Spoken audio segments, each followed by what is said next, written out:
Hello friends, આજની મારી story છે આદર્શ ગૃહિણીની ભૂમિકા એટલે કે હાઉસવાઈફ.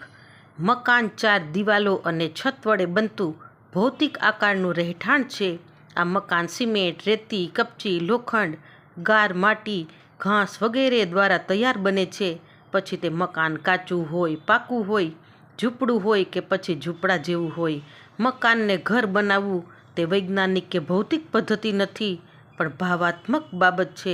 મકાનને ઘર બનાવવામાં અથાગ પરિશ્રમ કરવો પડે છે. મકાનને ઘર બનાવવામાં લાગણી, ભાવ, ફરજો, કર્તવ્ય, પ્રમાણિકતા, સ્નેહ, હૂંફ, આજ્ઞાપાલન અને સમર્પણ જેવી બાબતો વડે મકાનને ઘર બને છે. મકાનને ઘર બનાવવામાં સૌથી કોઈનો અગત્ય ફાળો હોય તો તે નારીનો સિંહ ફાળો છે. તેનાથી વિશેષ નારીનો જે ત્યાગ અને સમર્પણ છે તે એક સ્ત્રી જ કરી શકે છે. ભૌતિક રીતે તૈયાર થયેલા મકાનમાં પરિવાર રહે છે. તેની જરૂરિયાતો, સગવડતાઓ અને તેની લાગણી, માગણી બધી જ બાબતોનો ખ્યાલ એક સ્ત્રી રાખે છે.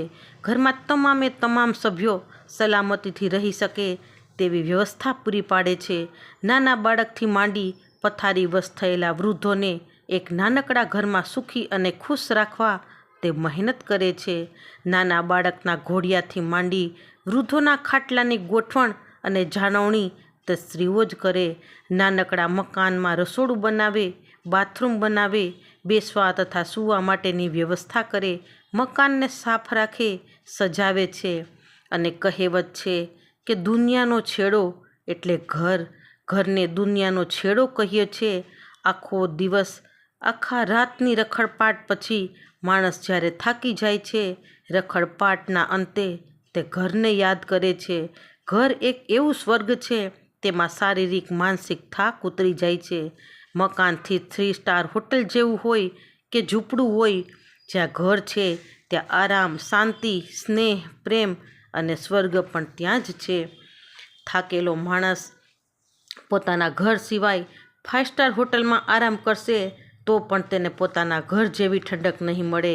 પછી તે ઝૂંપડું હોય કે બંગલો હોય, ઘરને સ્વર્ગ બનાવનાર સન્નારીઓ છે. ઘરને દુનિયાનો છેડો બનાવનાર નારીઓ છે. ઘર એ માની ગોદ છે. તે ફક્ત ટાઢ, તડકા કે વરસાદ સામે રક્ષણ નથી આપતું. ઘર છે તે તો સમાજના તમામ દૂષણો સામે આપણને રક્ષણ આપે છે. આ ઘર એ હૃદયથી વહેતી સરિતા છે. ઘરમાં માણસ ભૂખ્યો, પાણી વગરનો હશે, છતાં આનંદમાં હશે, ઉલ્લાસમાં હશે. પોતાના ઘરથી દૂર રહેનાર વ્યક્તિ જાણે વિખૂટા પડી ગયેલા હરણ જેવી તેની સ્થિતિ હશે. નારી એ સમાજને ઘરની જ ભેટ આપી છે તે ભૂલાય તેમ નથી. પુરુષો તો સવારથી સાંજ સુધી ખેતી કરે, ધંધો કરે, મજૂરીએ જાય, પણ સ્ત્રીઓ ઘરકામની સાથે સાથે નોકરી કરે, બાળકોના ઉછેર કરે, ઘરમાં પ્રેમ રૂપી પ્રસાદનો ભોગ જમાડી સૌને પોષણ આપે. આંતરડી ઠારનાર જળ કૂવા કે નદીએથી લાવી માટલા ભરે અને તે પાણીમાં પોતાના પ્રાણ સિંચે છે. બહારથી આવનાર વ્યક્તિ પોતાના ઘરનો એક પ્યાલો પાણી પી અને તૃપ્તતા અનુભવે છે. પાણીના પાઉચ અને બોટલો પણ મળે જ છે હો, પણ ઘરના પાણીમાં જે તૃપ્તતા સંતોષાય છે, જે તરસ છીપાવવાની શક્તિ છે, તે અન્ય પાણીમાં નથી. તફાવત એટલો જ છે કે પાણી નારીએ નદીએથી કૂવેથી સિંચીને તેમાં સ્નેહ ઉમેર્યો છે, અને આ સ્નેહરૂપી અમૃત તે આપણના માણસને ઠંડક આપે છે. તે અન્ય જગ્યાએ મળતો નથી. પછી પાણીની છત હોય કે અછત હોય, પણ પહેલાંના જમાનામાં નારી દૂર દૂરથી પોતાના માથે હેલ લઈ સ્વચ્છ અને મીઠા જળ ઘરના સદસ્યો માટે ભરીને પીવડાવતી. આ નારી જગતનું સમર્પણ છે. નારી જગતની ત્યાગ ભાવના છે. પોતે કષ્ટ વેઠી ઘરના તમામ સભ્યોને તૃપ્તતા બક્ષે છે. ખોરાકની વાત કરીએ તો અનાજ સાફ કરવાથી માંડી યોગ્ય જગ્યાએ ભરવો, રાંધવો, ખવડાવવો તે તમામ કાર્ય નારીની દેખરેખ નીચે થાય છે. શાકભાજી લેવા, ધોવા, સમારવા, સારા નરસા અલગ કરી ઘરની તમામ વ્યક્તિને ભાવે તે રીતે સ્વાદિષ્ટ રસોઈ બનાવી તે એક નારીનું કાર્ય છે. કાચા અનાજને બાફી, શેકી, વઘારી અને તેમાં ભાવ સિંચે છે. ક્યારેય સ્ત્રીઓ એવું નહીં કહે કે આજે અમે રસોઈ કરીને થાકી ગયા. હા, જરૂર બહારથી વધુ મહેમાન આવ્યા હોય તો તેવું બને પણ ખરું, પણ પોતાનાને જમાડવા કે ખવડાવવામાં તે ક્યારેય થાકતી નથી, પણ ઉત્સાહપૂર્વક નવી નવી વાનગીઓ બનાવ્યા કરે છે. ઘરના તમામ સભ્યોને શું ભાવે છે તેનો ખ્યાલ રાખે છે. ગમો અણગમો, તીખું ખાટું, મોડું મીઠું જેવી તમામ બાબતો પ્રત્યે તે સભાન રહે છે. ત્યારે જ તે બીજાની આંતરડી ઠારી શકે છે. સૌથી મહત્ત્વની વાત એ કે પોતે રાંધે છે, સૌની પાછળ જમે છે. આ કોઈ સામાન્ય વાત નથી. આ સમર્પણ, ત્યાગ અને પોતાપણાનો ભાવ પ્રગટાવવો કઠિન છે. પોતે ટાઢું અને વાસી ખાઈને પોતાના પરિવારને તાજું અને સ્વાદિષ્ટ ભોજન આપે છે. પુરુષો તો ઘર મૂકી સવારથી સાંજ સુધી બહાર હોય છે, જ્યારે સ્ત્રીઓ બહારના કામકાજની સાથે ઘરને પણ ન્યાય આપે છે.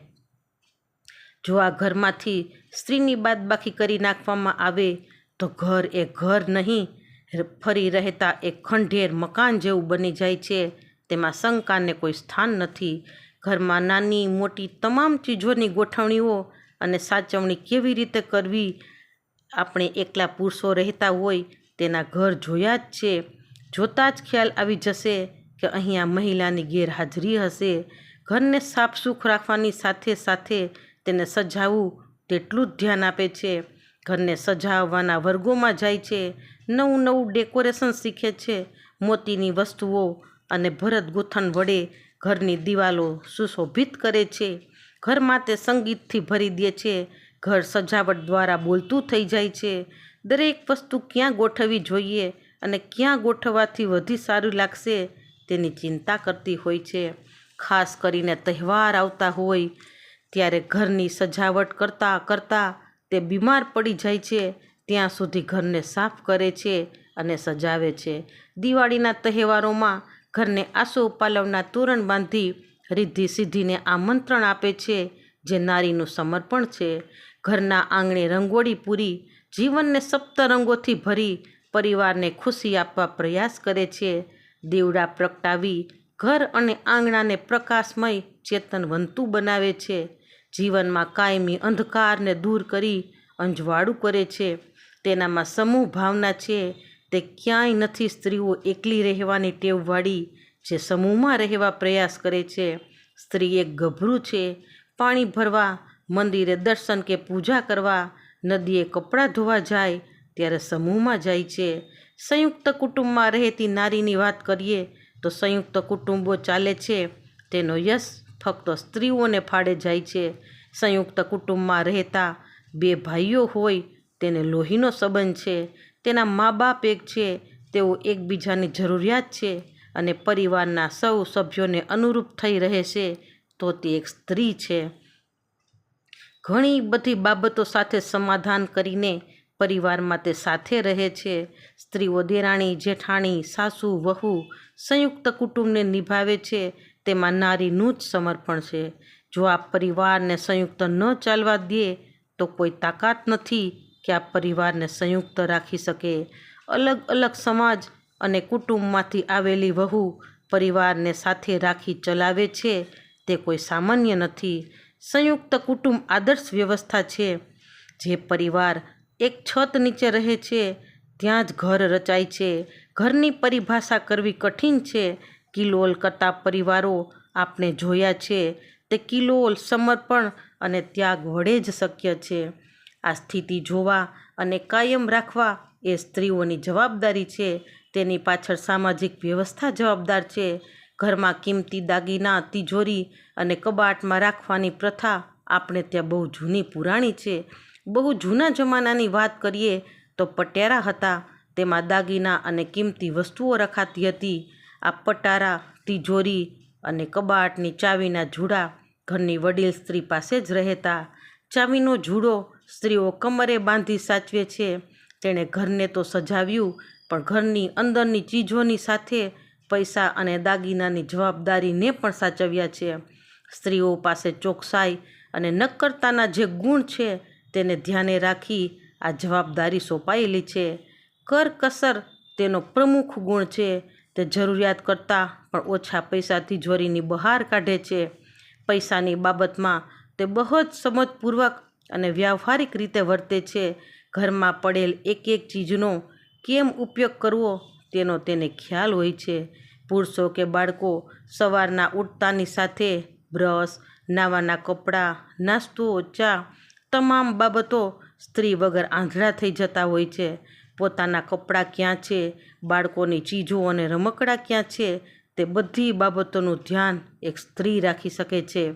બાળકો કે પુરુષોને પોતાના જ હાથે મુકાયેલ વસ્તુ જ્યારે મળતી નથી ત્યારે સ્ત્રીઓ તે વસ્તુ શોધી આપતી હોય છે.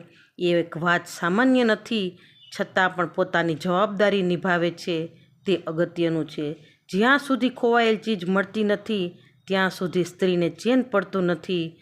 તેમાં તહીંયા તે એક પરોપકારી છે. મને ખબર નથી તેવું સ્ત્રીઓ ઘરમાં ક્યારેય ઉચ્ચારતી નથી. આ ગુણવાન સ્ત્રીએ મકાનને ઘરમાં ફેરવતી હોય છે. મકાનમાંથી ઘર બનાવવું તે સામાન્ય બાબત નથી અને ટૂંકી વાત પણ નથી.